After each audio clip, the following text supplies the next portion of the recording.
बारी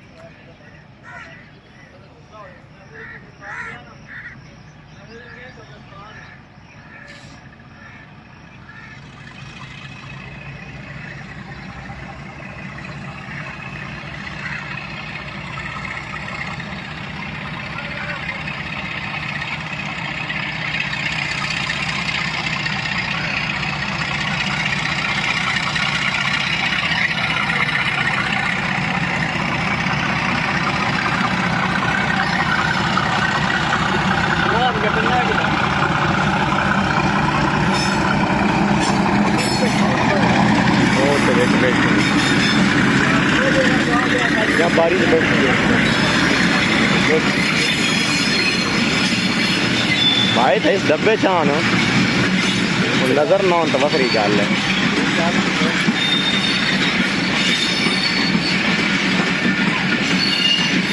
अगर आए नहीं तू अपनी वीडियो बना, मैं नहीं बना।